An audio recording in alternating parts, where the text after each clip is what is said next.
Hello, everyone, and welcome back to the Veterinary Business Podcast, where modern veterinary leadership meets real-world strategy. I'm your host, Adeesha. In veterinary medicine, many professionals feel stuck.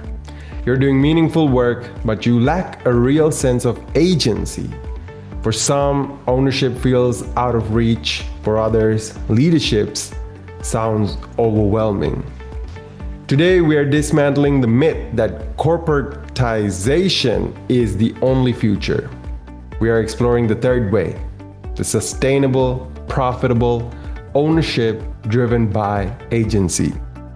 And to discuss this, I have my guest, Stith Keiser. He is the CEO of Blue Heron Consulting, a multi-site practice owner, and a man who bridges the gap between clinical empathy and business strategy. He's here to show us how to stop feeling powerless and start building a career on your own terms. Stith, welcome to the show. Thanks, Don. My pleasure to be here. Really appreciate the opportunity.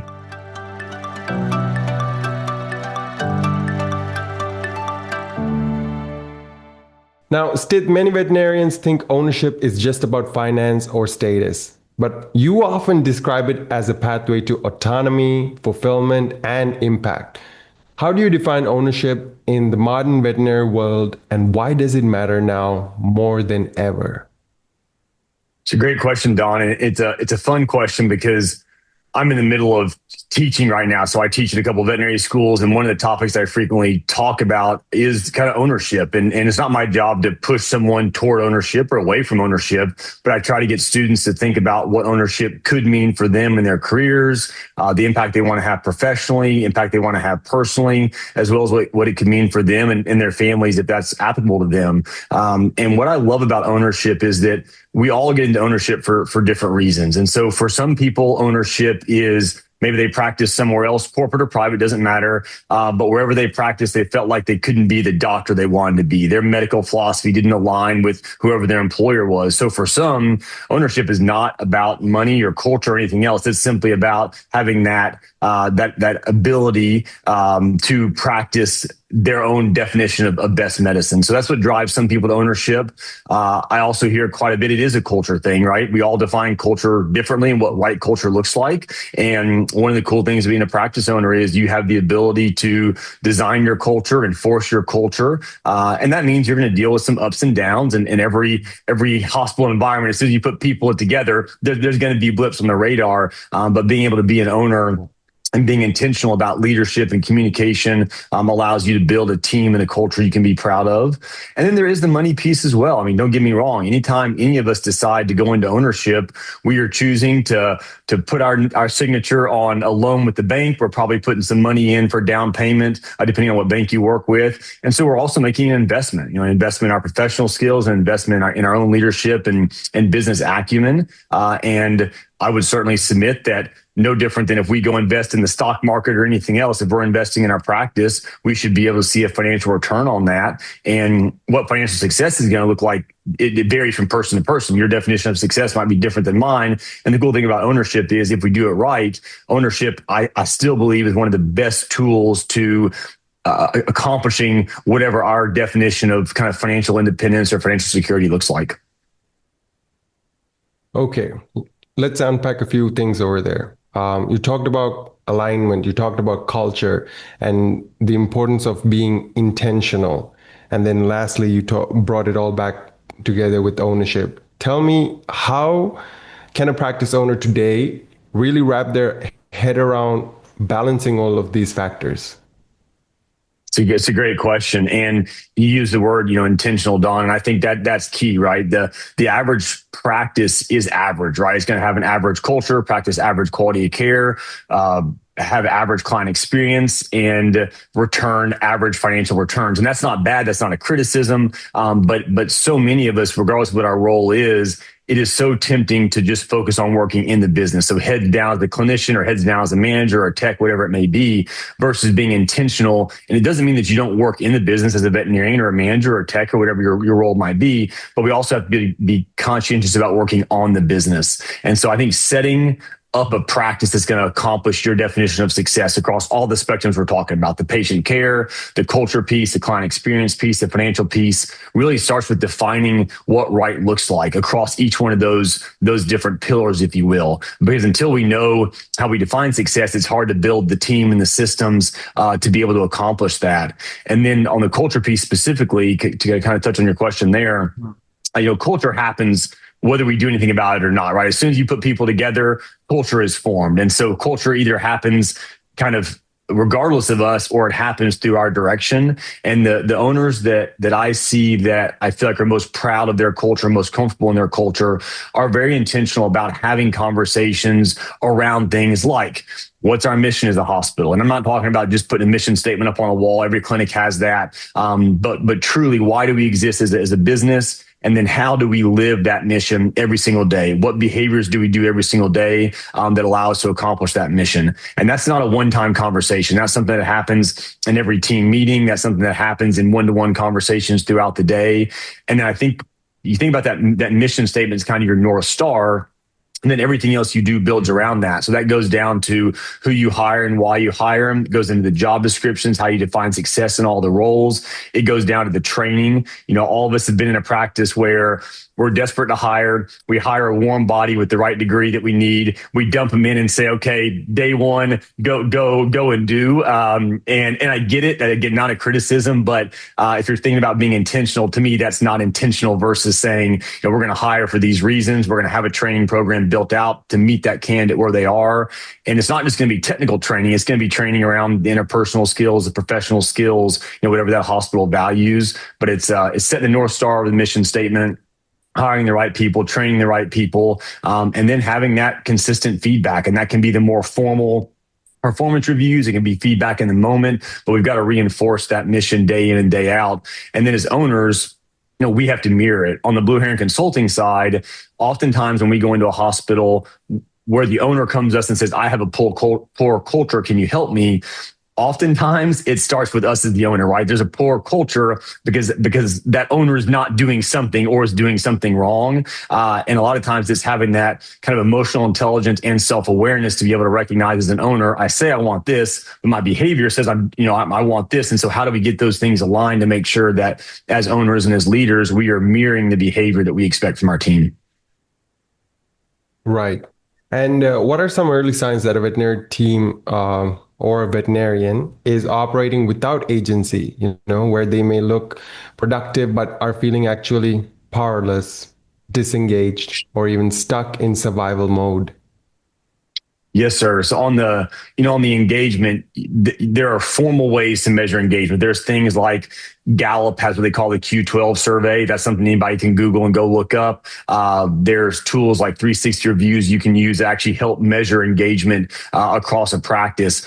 I'm a big fan of using tools like that. And those are not my tools. They're available to anybody. But I think it's really important to have some sort of cadence where you're checking in with your team and you're asking questions like, do you have what you need to do your job? Do you feel like your role makes a difference in the practice? Do you feel like the leader cares about you as a person? That sort of thing. And you can quantify, based on things like that Q12, and kind of get scored from the hospital to see across the 12 questions, for example, in the Q12, where you're scoring high, where you're scoring low. We do that twice a year across the practice. And I think it's important if you're going to spend time using surveys like that. Human nature for some people is going to make them circle the top score just to be left alone. So it's pivotal that the team understands that you're not asking for feedback for them to pat you on the back and just give you a 5 if that's a top score, but you're asking for feedback so that you actually have the ability to understand if they're not feeling supported, don't have the tools they need, don't feel like they're making a difference, then you as an owner can lean into that. I think agency also, to answer your question, Don, comes down to structuring the day. I know plenty of veterinarians that from a production perspective, they're doing great. They're producing, $1 million a year, which is double the national average. but do they have agency? Not really. They're getting in there and they're burnt out by the end of the day. Then they're spending, hours in the evening taking care of notes. Granted, the AI scribe is, systems are helping a lot with that. But agency to me means you're not busy for the sake of being busy, and your day doesn't happen to you. Your day is designed, your schedule, your patient schedule is designed to accomplish what you want. So you can still be a great producer. You can still be really busy, but you've designed that versus feeling like you're walking into work and the day just happens to you. Is there any specific toxic metric you see clinics tracking that unknowingly strips agency from the doctors? I think that there are some metrics that can strip agency, and I'm using that phrase very intentionally. I know some hospitals that measure things like production by provider. So how much does a veterinarian produce? Or things like average doctor transaction, how much are you producing basically every time you see a client? And I think in the wrong culture, that can strip agency because it becomes your value is only related to those dollar signs. And so we as an employer, not me personally, but as an employer, all I care about is how do I get as much production or the highest ADT or the highest patient volume out of you as possible. That to me strips agency. The way that I look at those things is we're not looking at production by provider or ADT or patient volume as a metric we have to hit for the sake of saying we hit a certain metric. Those things ultimately are a reflection of what we're doing in the hospital. So if you think about ADT, for an example, it can strip agency away by an employer saying you have to hit an ADT of 300. And then everything that doctor does, the communication they have with clients, how they utilize their techs, and sometimes the recommendations they make, it may not be designed around what's best for the patient or best for the client. It comes down to, I have this metric I have to hit. That strips agency. Versus if we look at ADT as instead of a metric to hit, really ADT is a reflection of really three things, right? ADT is a reflection of the thoroughness of care offered. So in my mind, that's patient advocacy. It's a reflection of client compliance. So I make my recommendations. Am I making them in a way that resonates with that client? So they accept those recommendations. And there is a price piece in there as well. ADT is going to be somewhat reflected by a reflection of the pricing. But if you look at ADT, and that's just again one example, all of a sudden you go from this is a metric forced upon me to I have the agency to be a patient advocate, communicate with my clients. And ADT just happens to be a metric that measures my success in doing that. Right. So the ultimate goal to hit is really client satisfaction. Is that correct? What I'm understanding? I think so. I think in my mind, there's two goals. It's patient outcomes, because that's why we're all in this profession, and then client satisfaction. And we all recognize that sometimes what's best for the patient may not be feasible for the client. And that's why I appreciate you mentioning that client satisfaction piece, Don, because we can be patient advocates all day long, but if we can't meet the client where they are, either financially or based on their relationship with that animal, then maybe we've tried to be a patient advocate, but we've kind of failed that client, which means you may lose that client and therefore lose the ability to serve that patient and that client in the future. So yes, ultimately all that we do has to come down to, are we doing right by the pet or the animal on the large animal side? So are we doing right by the animal? And then are we doing right by the animal in a way that allows the client to say yes, where they understand the value and have the ability to do what we recommend? Thank you very much for that, Stith. So for associates or emerging leaders who feel overwhelmed by the idea of ownership, what are practical first steps they can build to build that confidence, financial literacy, as well as leadership skills without jumping in all at once? Yes, that's a great question. One I get a lot, both from students as well as veterinarians when I'm on the conference circuit. There are so many great resources, and this podcast is one of them. There's so many great resources out there to start exposing aspiring owners and leaders to things like financial literacy, the basic economics of running a hospital, leadership. There's journals out there. I'm a big fan of Today's Veterinary Business is one that I'm a big fan of. It's a free publication. But the American Animal Hospital Association has a digital platform as well. There's great online CE you can get through a variety of providers out there. Every conference you go to these days is going to have tracks on leadership or practice management or economics. I think sometimes the biggest fear jumping into ownership is feeling like they have to know everything. We're never going to know everything, right? I've been doing this for 15 years now, and I know a lot more than I did 15 years ago, but I still make mistakes every single day. I make the wrong call, and you learn from those. So to me, if you wait to be perfect you're never going to get into ownership because we're never going to be perfect. I think the key is start laying that foundation through the podcast, through the journals, through the conferences, through the online CE, so that you start kind of getting your brain trained to work that way. Because for so many people, both veterinarians and technicians, this stuff is not a big piece of the curriculum. Now, I think schools are doing better over the last few years trying to introduce some of this, but I recognize that they've been trained as clinicians, not on this stuff that you and I enjoy so much and get to live kind of day in and day out. So it's not about being perfect in these things. It's just about starting to get familiar with it. And then from there, when I look at the owners that are burnt out, usually they are solo owners. They may have associates, but they're a solo owner and they're trying to do everything by themselves, right? They're trying to be a clinician. They're trying to be a bookkeeper. They're trying to do HR. They're trying to do marketing. A, there's not enough hours in the day to do it. And B, even if there were, and no disrespect to anybody, but none of us can be great at all those things, right? We all have things we're good at, things we enjoy doing. And so I think one of the key principles for me is surrounding yourself with people that complement your strengths and weaknesses. So that could be in the form of a partner, right? You don't have to be a solo owner. You can partner up with another veterinarian, or in some states you could partner up with a practice manager. So partnering up with somebody that can do the things that either you don't like to do or that you're not very good at doing. Or if you truly want to be a solo owner, I think that's perfectly sustainable as well. But then it's surrounding yourself with, get those right advisors, your CPA, your attorney. I think there's a place obviously for consultants. I know I'm biased, but I think in some hospitals there's an opportunity for that. And then within the practice, get a good practice manager. I know some owners that have been burned, right? Embezzlement's always a big fear. I don't want a manager because I want to be embezzled from. Does that happen sometimes? Yes, it does. But as long as we kind of know the basics of business, I don't worry a lot about embezzlement. All my personal hospitals, we've got a manager, and I couldn't do what I do without him. I don't want to be dealing with staffing schedules anymore. I don't want to deal with what happens when someone comes in late. I've had to do all those things, but to me, it's having a good team of external advisors and then having a good team in the hospital to handle the things that either I don't want to handle or I'm not competent enough to handle. Stith, there's something I'm very interested to ask you because even in the first question itself, it popped up, which is culture happens when you have a collective of people. So your intentionality when hiring is important. And now you brought it back up over here again with regards to surrounding yourself with people who complement your strengths and weaknesses. There's that delegation part, I think, for solo owners. It's very difficult to come for. You said, if they're trying to hire a manager, embezzlement may be of concern.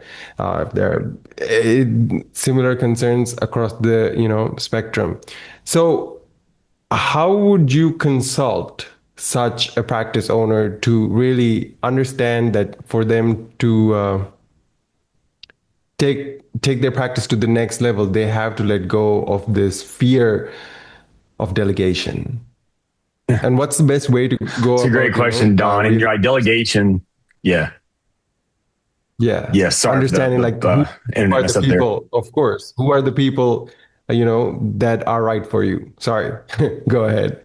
No, you're good. Yeah, sorry, there's a lag there on the internet, probably on my side. But yeah, delegation's tough for all of us, and I still struggle with at times, what should I delegate versus what should I take on? I once had a mentor tell me that if you can delegate a responsibility and that person can do it 80% as well as you can, you ought to delegate it. So it doesn't mean they're going to do it exactly the way you would. Doesn't mean they'll be quite as good as you are. But and 80% is not a magical rule. It's just always stuck with me from that mentor. If somebody can do it almost as good as I can do it, then I'm probably better served to let someone else do that so I can focus on the things I'm uniquely qualified to do.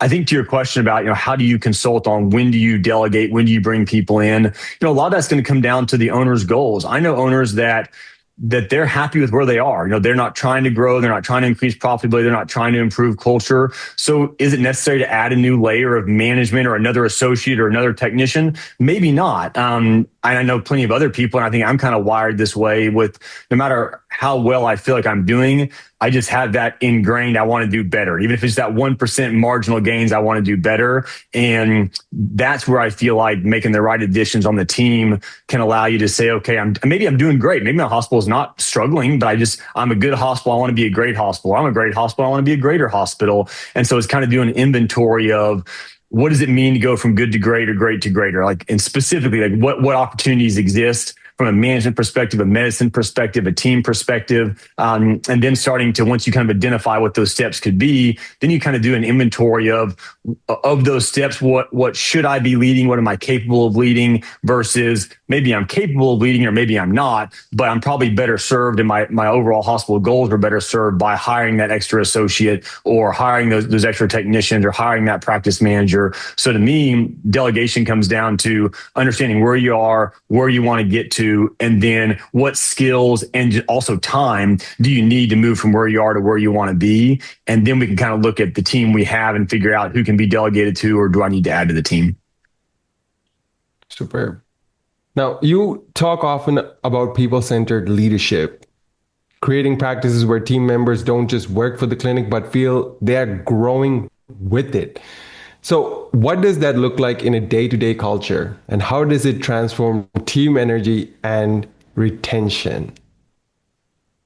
Love that question, Don. And you mentioned on kind of culture and retention both. I think in teams that are highly engaged with agency, you're going to see less turnover. Now, turnover is still going to happen, right? A spouse is going to get a job or someone's going to change out of the industry.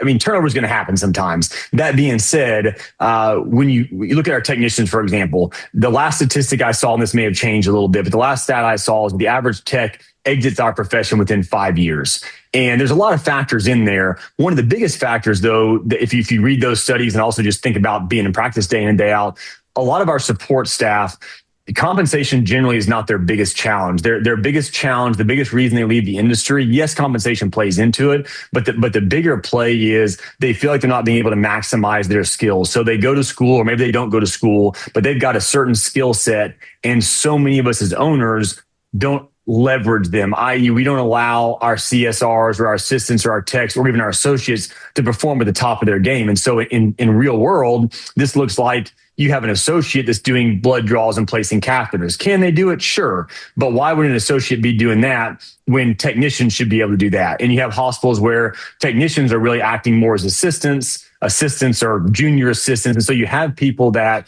are passionate about a profession.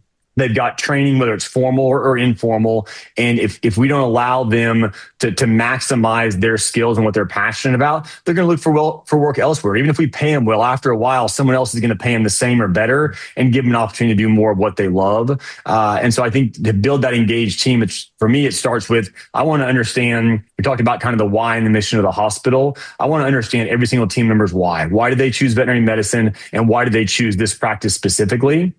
Then I'm going to look at their skills, what they enjoy doing, what they're not very good at doing, what strengths they have that maybe we're not utilizing right now. And to me, the sweet spot is if I can understand why they do what they do, why they chose this practice, and then I can put them in a position, build a position around them to allow them day in and day out to do what they're best at doing and what they enjoy doing. That's going to lead to a more engaged and more satisfied team member, which is going to drive patient care. It's going to drive client experience. It's going to make a better culture, and it's going to reduce things like turnover. And why would you go ahead and take the time to really sit down and get to know about their whether they're maximizing their skill set? Why would you do that? What is the what gives? What is the signal that you would respond to in doing that? So I just do it with everybody now. Yeah, I think you can wait until you have a culture problem or wait till you have an engagement problem and then do it. And for some owners, that may be where they are, right? They happen to be in a stage of their career where they're not starting new. And so they're going to say, I'm not happy with where I am. So now I'm going to start these conversations. I think in an ideal world, especially as we're talking about new owners, I do this on day one. I mean, literally, if I'm coaching a client on buying a hospital or starting up a hospital, or on the private practice side, for me, if I buy a hospital, the very first day in business, I'm going to shut the clinic down for a day, and we're going to do nothing but talk about mission, core values, talk about our whys individually. So I think if you have the opportunity to do that, that to me is foundational, and you do it right away. If you're not in a position where you can rewind the clock and do that, that's okay too. You can do this anytime at all during the practice journey. So if I've got an owner that's already an owner and unhappy with some of the culture things, then now is the right time to do that. And you still do the same thing. Shut the clinic down, or pick an evening, pick a weekend, and focus on I know some people call this, think about this as kind of the warm fuzzy, and maybe it's not quite as scientific, but to me, if culture is important to you, and again, realizing culture impacts patient care and client experience and financial health. So if any of those things are important to you, I think it's critical to take the time to know your team, what makes them tick, what makes them happy, and then where possible, build that practice model, the flow day in, day out, build your position so that in an ideal world, everybody is doing what they're best at doing and what they enjoy doing. Right. So we're now working on the business instead of in the business. How do we balance that? Do you have a percentage? Great question, Don. And I don't have a percentage because it varies. Yeah, I think, and it varies based on kind of the phase of the hospital. Early on, if you're a new owner stepping into buying a hospital or buying into a hospital or starting up a hospital, you're probably going to have more percentage of time working on the business because you're laying that foundation, doing all the things we just talked about.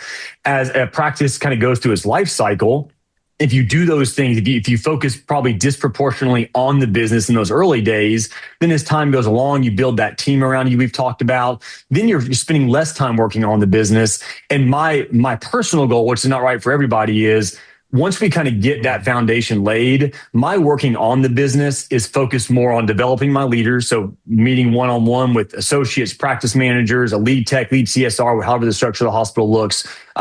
So it's meeting with my leaders so I can develop my leaders. And it's also working on the strategy of the business. So for me, working on the business at this stage does not mean that I'm coding invoices. It doesn't mean I'm reviewing a staff schedule. It doesn't mean I'm looking at accounts receivable because I've got a manager to do that. So my time is spent on making sure the manager has the tools and the training they need to do that. And I'm focused on developing them and then looking ahead of where's the practice today, where I want it to be a year from now, 5 years from now. And so I don't have an exact percentage to give you, but that's not hours every day. That's 30 minutes a day, maybe a little bit of time in the evenings or the weekends if I choose to do that. Really kind of focusing on the vision of the business.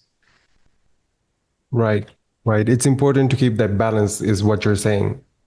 Yes. Yeah, absolutely. I think as soon as we stop working on the business, no matter how much work we put into it early on, as soon as you stop working on it, you're going to see what some people call that mission creep. So you set the vision, you do all the right things, but as soon as we stop focusing on the business, then we're going to start noticing things start to slide, the culture, the patient care. I wish I could tell people that if you set it up right, then you just get to take your hands off and it just goes on cruise control. That's not the reality. It takes, the gentle steer. So early on, you probably have the steering wheel like this. As you go, you're just nudging it time to time, but you still got to keep your hands on the wheel. Right on. Now, Stith, you've helped practices across the nation build sustainable, empowered teams and future-ready ownership models. Can you share how your work at Blue Heron Consulting support veterinarians in developing leadership confidence and creating healthier, more fulfilling careers? Absolutely, Don. We've been doing Blue Heron now for 10 years.